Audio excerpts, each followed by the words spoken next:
G'day fellas and welcome to a casted game. We are here on the brand new expansion for Age of Empires 4. This is the Sultan's Ascent. Today, we have an incredible matchup for you. It is the two title civilizations of the Sultan's Ascent. The Japanese, the Byzantines, and of course, no better map to do it on than Dry Arabia. Let's introduce our players for today. In the north of the map, in the color yellow, playing as the Byzantines, we've got Kiljari. And on the south side of the map, in the color blue, playing as the Japanese, representing Team Liquid, it's Demu. Ladies and gentlemen, welcome to a casted game. If you're enjoying this casted content, make sure you hit that like button, leave a subscription if you haven't already, and hit that bell notification icon to get your bell notification icons. There you go. Let's talk a little bit about what we've got here today. We've got two civilizations that are very popular amongst players because obviously they are the new thing, they're the hot thing, and I think most importantly, they are probably the best developed civilizations that we've had. I'm loving both of these civilizations at the moment. If I'm honest with you, I've still probably got allegiance to the Byzantines more so than to the Japanese, but I still feel something a little bit down there for the Japanese. I'll say that much, but I think the problem that I've got is that I'm slowly giving up hope on the Byzantines. I feel like we just haven't solved the civilization. It's taking too long to work out. You know, we've been cooking up for weeks over here, us Byzantine mains, and no one's really come up with anything just yet that's, you know what I mean? Like, there's been nothing there. Meanwhile, like, on the other side of the map, Japanese feel like it's been pretty well solved. 2 TC openings seem to be the standard at this stage. And there's no surprise here that we see Demo going for exactly that. You can see there are plenty of villagers here on stone, so there are no real surprise that he'll be looking early on to get that second town center down. I think the big question is going to be, where does he pull off the stone? Does he pull off at 350 stone? Does he pull off at 450 stone? Or does he go all the way up to 650 stone, which is also a pretty common number that we see players going for? It will depend. I think up against the Byzantines, though, you do have to be a bit careful. I think this civilization does have the potential to come out of the gates pretty quickly, but we have been seeing this Mido opening quite a bit here, and once again, it's going to be Kiljari dropping down that cistern and looking to connect these early on. See about the 2-minute 30 mark, so not a bad little timing here. Whew, talk about sheep. 10 sheep coming through. How much has Demo got? Well, Demo's got none behind him at the moment, but he's only picked up... Well, he's got 3, but it looks like he's just killed a 4th one. So, definitely more favorable scouting coming in for Kiljari early on, and that's going to be powering his early game economy. He's going to be very happy with that. To be honest, it's not a big deal as the Japanese. Like, realistically, not getting a lot of sheep, it's not really problematic, right? Like, realistically, you're going to have your farms, you're going to have... berries. That's going to be your main focus. And then, I guess, realistically, you're obviously going to still want sheep, but you don't really need it. It's not mandatory. Now, we do see Demo has not jumped off the stone just yet. Just going to be focusing on collecting plenty of stone here. We'll probably be looking to keep the villagers on stone, even after he's got enough to age up, because I suspect he's probably going to want to go into that daimyo manner. But we'll keep an eye out on whether he does that or not, because you can see he's about to cross that threshold right now. Nope, he's pulling them off straight away. So just going for the raw, the naked, the classic 2 TC opening here. But this is a pretty standard opening here at this stage. So 5 villagers going on the Kura storehouse. And on the other side of the map, we'll check in with Kiljari and see how he is doing. Looks like it's going to be the Imperial Hippodrome, and he's rushing it up. 5 villagers. So it looks like a pretty standard opening in that regard as well. Now, one thing to note is you've got so many different variations that you can pull out here for both of these civilizations. Like, we've seen with the Japanese in particular, like, you kind of run into this problem on where do I pull off the stone? Do I gather up enough stone just to age up? And if so, I'm kind of left with this little bit of stone left over. So do I just go ahead and gather that extra 100 stone? Well, now I'm left with a little bit of extra gold. So do I go and get Tawara? But then if I research Tawara, now I've got all of this extra stone that's sitting in the bank for the gold for me to age up. So you really got to kind of work out what you want to do, and we can see the Demo here just going to kind of rush towards getting that age up in. One thing to note though is he didn't opt for any gold, but I suspect he's going to be looking to put the TC down on the gold vein. He's got a pretty nice spot here, snug up against the wood line. This is normally where you'd want to be putting it, just somewhere around here.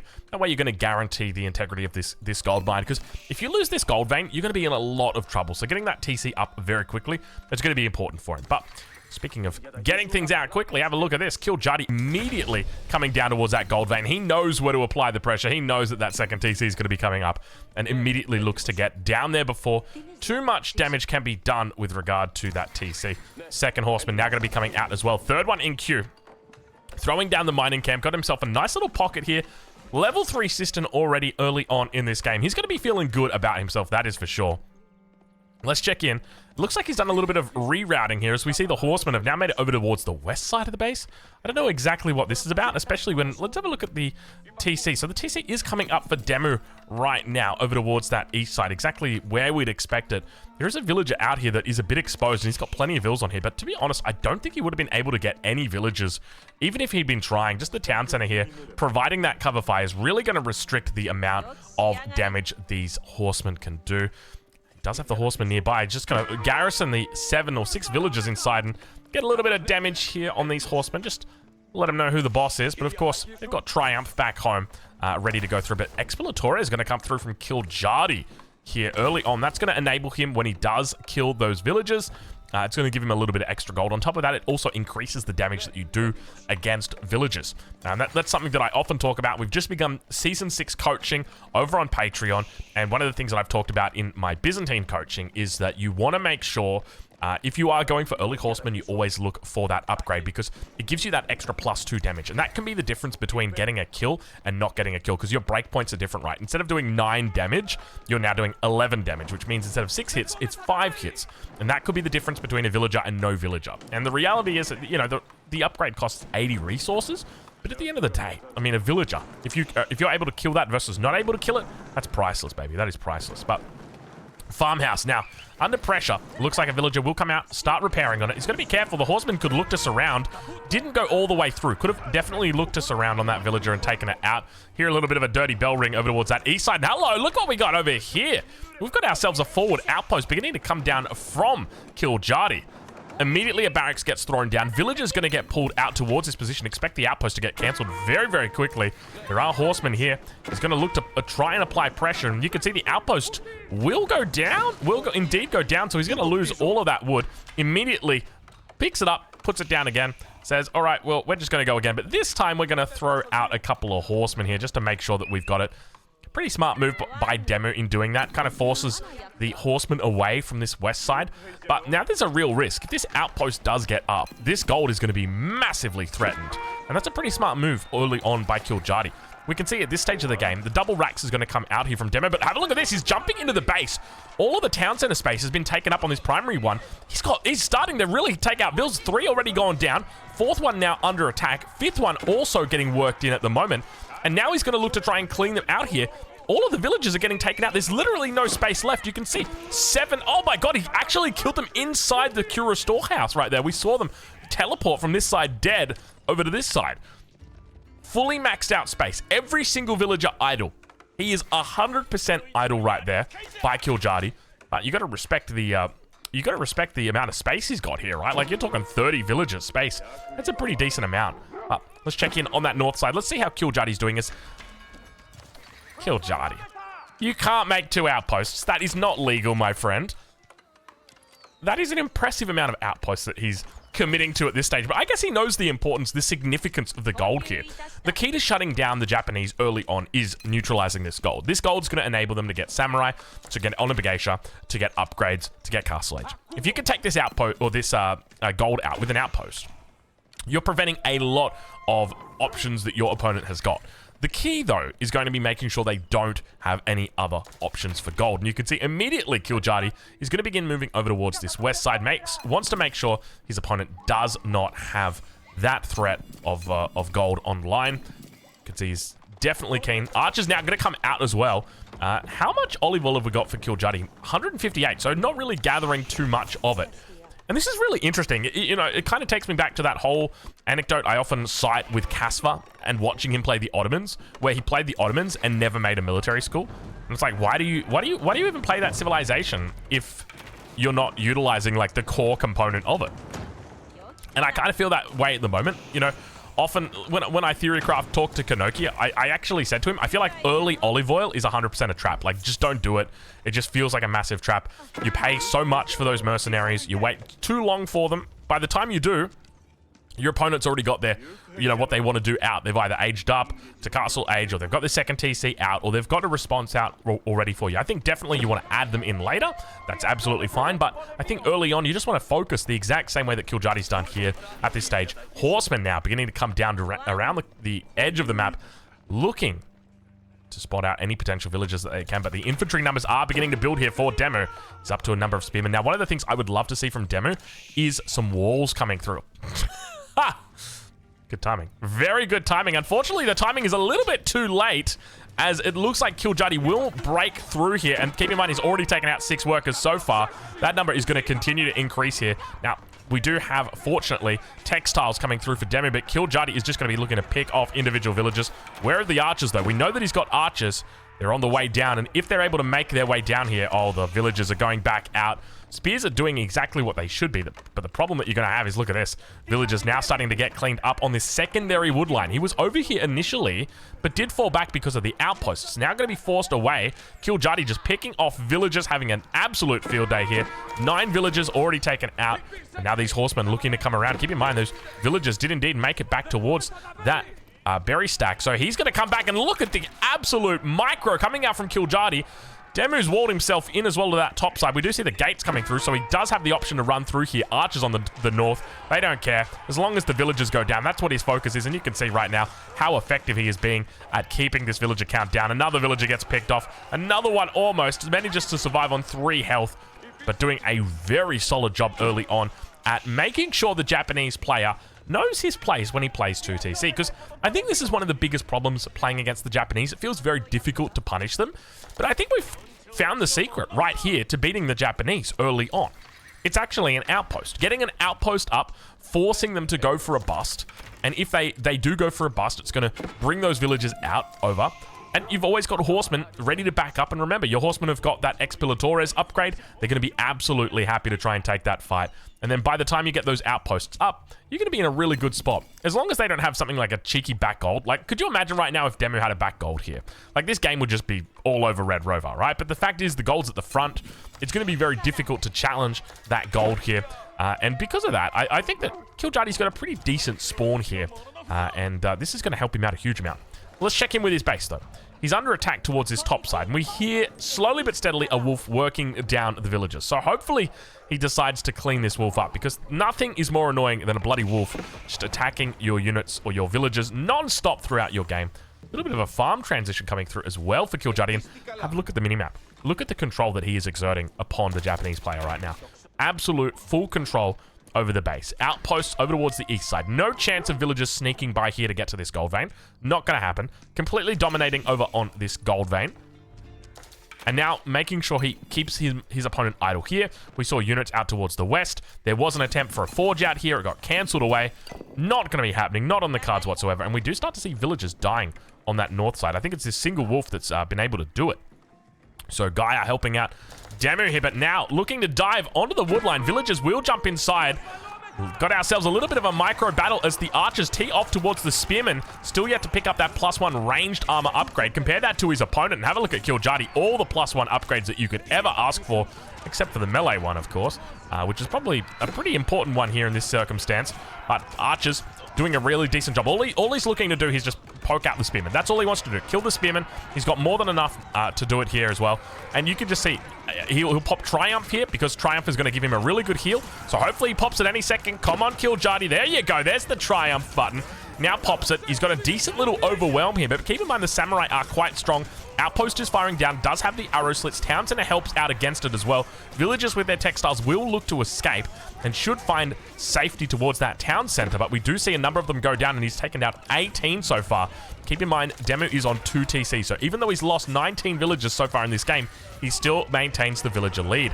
It all is just going to come to rest on that military count. That's going to be the key here. That's going to be the deciding factor, and now Demu looking to evacuate out before those army units can make it down towards the berry patch. And he jumps in onto the other side of the wall. Exactly what he should be doing here. Really smart move by him. But now we've got more and more samurais looking to join the fight here. Slowly getting picked off. They don't have that +1 armor, which is really hurting them here. And, you know, especially for Demu, where you've got access to that through the forge, or at least you don't have a forge because you've lost the forge to your opponent, who was very aggressive. Okay, it's all starting to connect now. The dots are slowly coming together for me. I'm going to be honest. Kiljadi's playstyle here is really wild. Like, look at this. 1,000, more than 1,000 olive oil in the bank. Not a single mercenary house out. He has not made a single mercenary house, absolutely ignoring the, you know, the whole selling point of this civilization. And have a look at this. We got double outposts coming up. Little horseman attempt here on the lives of these villagers. They're going to jump inside the outpost, slowly but steadily getting in there. He's looking to try and get up a second outpost as well. Sam's begin to move towards the gold vein. And have a look at this, over towards the top side of the Japanese base. The first Kairusaphon is going to be coming out. Second one already getting dropped down as well. About halfway, 3/4 through. Still got plenty. Oh, there we go. Eastern mercenary contracts are going to be going into Keshiks by the looks of it. Have a look at this. Triple archery range. All being buffed up by this conscript. Actually, 2 of them being buffed up by conscriptio. He is absolutely going ham right now. This is kind of wild getting to watch the Byzantines in this playstyle, because normally what we see in this situation is a number of things from the Byzantines, but the most common thing that we see is a castle age. And this really ruins the tempo of the Byzantines, right? Like, in this situation, you go castle age, you're just going to let your opponent get this gold. They've built up enough units. They've built up a decent amount of outposts here. You can't really challenge it if you go castle age. It's just going to be, we'll let it. But look what Kiljadi's doing. 3 Kairusaphons, massing up a huge amount of archers, up to 36 archers now. Plenty more in queue, throwing out Keshiks, getting out the horsemen. How many charges has he got on the Imperial Hippodrome? Only the 2 for the moment, so not a huge amount of triumph available to him, but I don't even think he really needs it at this stage. Look at the military difference between it. Did he crack the Byzantines? Is this actually it? Is this how you play the Byzantines? You know, we thought we worked it out. We thought when we saw Puppy Paw fighting it out on Himiyama, we thought we'd discovered it. We thought the javelin thrower was the key. But was the key all along just being very aggressive with horsemen? Just being really aggressive with your outpost placement and just getting a little bit lucky on your map spawn? Perhaps that could be it. Perhaps that's the difference. You know, had this gold been in the back, I think it would have been a different game here, but you can see the samurai is going to start to push forward. Still yet to decide on whether they want to commit. Kiljadi, huge army at this stage of the game, and Demu's still sitting on the drawing board. 45 villagers on food at the moment. He's looking to try and empower that economy and needs to wait until that town center becomes threatened. Keep in mind, fighting under the town center is going to buff him up a huge amount. Will enable him to hopefully one-shot out these archers as long as he's garrisoning enough villagers inside. Can really use it to leverage quite a bit of firepower. And now coming down onto the bottom side, looking to push into this angle once again. The Kairusaphons, the Byzantine fire, the Greek fire burning through all of these farmhouses on the front line. He's slowly working it down. Keep in mind, he's never once been able to crack over on this east side. Never once did he think to himself, I'm going to try and break this with some samurai spam or a ram or 2. He was just kind of happy with it. Said, I'll worry about my secondary gold vein. And now look what's happened. Samurai's looking to push in. We're going to enter into the cinematic mode. 75 versus 27 military population. The samurais look to chase through. Keshiks, horsemen on the back. There is absolutely no Lament here. No unique units coming out at all for the Byzantines. Triumph is going to get popped. You can see the villagers just going to be burning down the Kairusaphon, but he's ignoring them completely. He's just looking to focus down the units. Look at this. Only focusing the units. Okay, there we go. The villagers finally getting targeted. 2 of the 3 Kairusaphons do survive. On the front, it looks like the number of cavalry is beginning to dwindle here, so Demu should be able to hold this attack. You can see the number of samurais that he's got is pretty decent, but it looks like reinforcements arriving from the north. A huge amount of cavalry together with the archers, and now all of a sudden that's going to back up all of these units on the front, and that's going to be the difference here. This is a really difficult spot now for Demu. He is going to need to pull right now. I don't even really know what he can do in this situation. Vils, even if they get pulled to take out the Kairusaphons, you just go back. I mean, at this stage, this is like very clear. You can just go back and make Kairusaphons, and the good game is going to get called right there. Demu going to be tapping out against the Byzantines on arguably one of the strongest new civilizations on the Japanese. He taps out against Kiljadi. Incredible match right there, fellas. Make sure you go check out these 2 creators. I'm going to leave a link in the description to where you can watch them live. Impressive display right there from Kiljadi on the Byzantines. Has he found it?